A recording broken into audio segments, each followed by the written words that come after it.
Hi folks, this is All the Fruit, and today I want to talk to you about a very peculiar observation I made during the last couple years. I made the observation that some melon varieties are conspicuously changing, some for the better, some for the worst. Which is quite strange because a named variety usually should stay the same. Well, doesn't always happen like this. Let's see, no dogs around. Well, if you look at the dog breeds nowadays, a lot of the dog breeds are completely degenerate. Like when I was young, a German Shepherd dog would look like a wolf more or less, and nowadays they look like some, crippled hunchbacks. Same thing with some sort of like, what was it, like French bulldogs and pugs or whatever dogs, which sometimes they are bred to look like cripples, but believe me, with the German Shepherd nobody wanted to make them look like hunchbacks. They just degenerated because of inbreeding and stuff. But why did melon varieties change? I mean, there are like 500 named melon varieties which are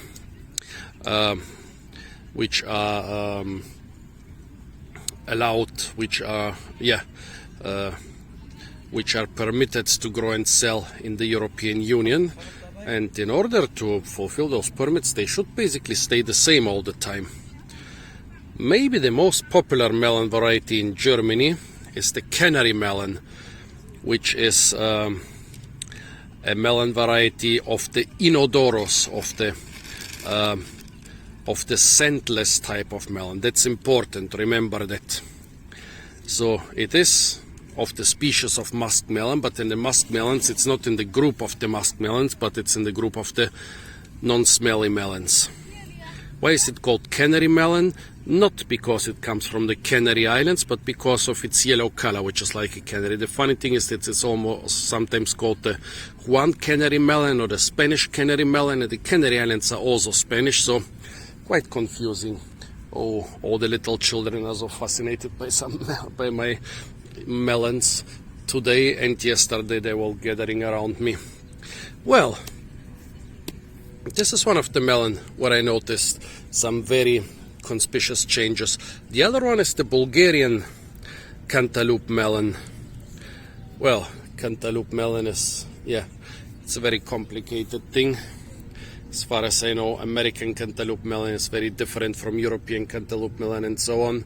And the Bulgarian cantaloupe melon, which is supposed to be the variety Attila something, named after Attila the Hun, was pretty much the only melon I had in Bulgaria in my youth. And then I made some videos about it last year, and the smell and the taste completely changed. I found the melon which actually tasted like pickled cabbage, like sauerkraut.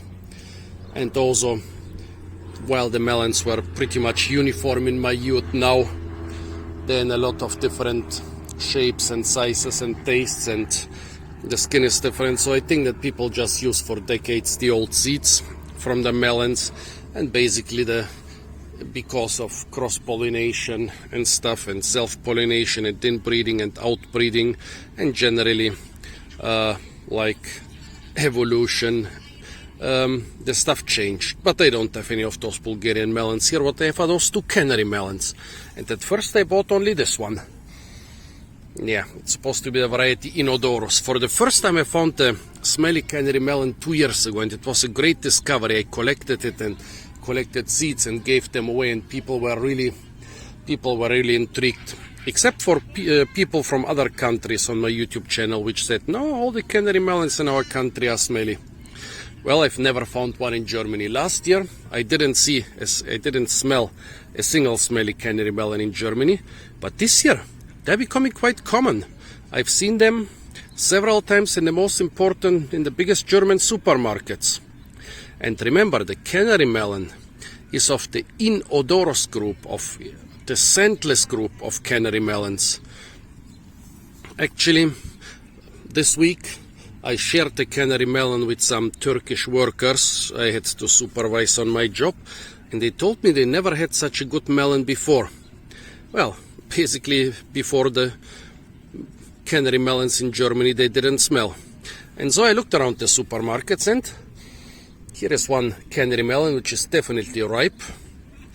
Look at that, dark color. Well, maybe mistreated a little bit or really overripe. The tip is kind of soft, although not as soft as in this one. But this melon, there is basically no smell in it. Well, this one, oh yeah, this is so smelly. This is so unusual for a canary melon. This week or last week I also had one of my German workers, carry one of those smelly canary melons in her backpack for a couple hours, and she said her clothes smell like it for days afterwards. Well, doesn't sound like a scentless melon variety. Now let's try those. And it's really a new thing, because when I was a teenager I liked those things a lot. I would buy them almost every day when I had the chance, and I never ever had a smelly one for decades, until I said one smelly one 2 years ago, then last year nothing, and then this year they have become really an everyday thing. This is the standard color of the canary melon, basically a whitish greenish color. However,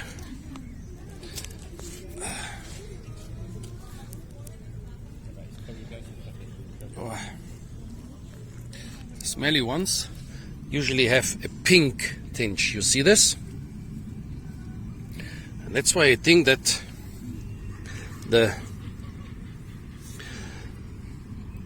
they got crossed, maybe accidentally, with some other melon, with some smelly melon, some cantaloupe melon or something like this.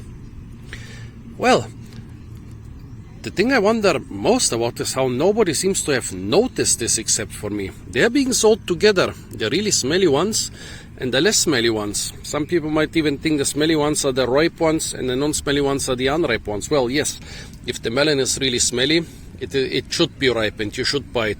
However, if it's not smelly, it could still be ripe. Let's try those. First, let's try the non-smelly ones, which you can see the color is greenish, a very pale green without any trace of pink. And it smells like this very mild, fruity, melony thing without any musky flavor.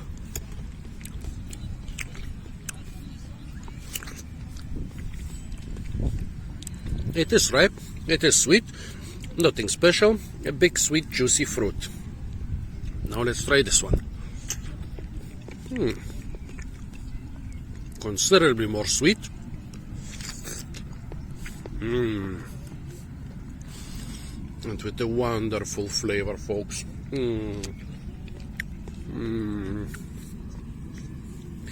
I must say, this, despite this being more brown, this seems to be more ripe because it's more sweet.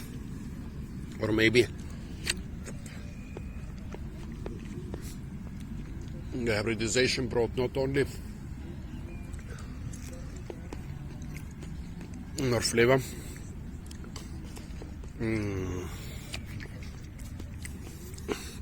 but also more sweetness to the fruits. The workers I shared the melon a couple of days ago, he says that they are Turks, and Turkey is one of the countries that produces the best melons. If they say that the melon I ate with them was the best melon ever, well, they might be exaggerating a bit, but it's definitely quite a big praise from a person from a country which is famous for its melons. Let's try again this one.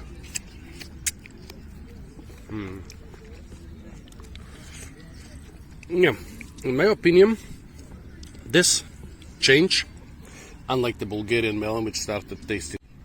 My camera was overheating, hope now it's back to normal. So I cut 2 other slices. And yeah, what was I talking about? Yeah, that this is definitely an improvement for me, but I think that maybe they should make this a new variety and separate both, because some people might not want a very sweet and especially very musky melon, but they might want the traditional scentless canary melon. Well, when I cut it, I noticed that there is an area with a little bit of pinkish flesh on it. So this might also have gotten some of the some of the new genes from some other melon variety. But yeah, I would definitely try to sell those separate, because they are very different. Mild, scentless melon and the sweet, really musky melon. Yeah. Well, basically everybody should be able to make the choice just with their nose, but still selling them in different batches might be interesting. Well, how can you basically prevent your melon varieties from changing? Well, there are different possibilities. Either you buy your seeds every generation from some seed breeder. Those breeders will have like 2 melon varieties mostly, which they will cross to produce two non-edible melon varieties, or mostly non-edible melon varieties. They will cross to produce an edible melon variety. Sometimes you even need to buy the seeds for every generation from a breeder, because the melons are copyrighted. Or the other thing you can do is you can just graft the vines of your melon on another melon plant, or on a cucumber plant, or even on a pumpkin plant, which is even in a different genus. The cucumber is in the same genus as the melon. So there are ways to prevent your melons from changing their properties. Those ways, yeah, it is a bit of effort, and with the Bulgarian melon it might have been worth the effort, because nowadays it's really a question of luck to get a good one. But with the Canary melon, I'm really happy that something happened and it basically got crossed with another melon. But yeah, those are my thoughts on different melon varieties. Please tell me, folks, in your country, are the Canary melons, well, pink inside and with the musky smell, or green inside and with the basically without smell? What do you think about those varieties changing? Do you think it's a good thing? Do you think it's a bad thing? Yeah, just tell me all your thoughts on those things. I'm really curious. Apart from it, stay tuned for a lot more fruit videos from the beautiful and hot and sunny and fruit-rich city of Heidelberg. And of course, don't forget to like, share, comment and subscribe.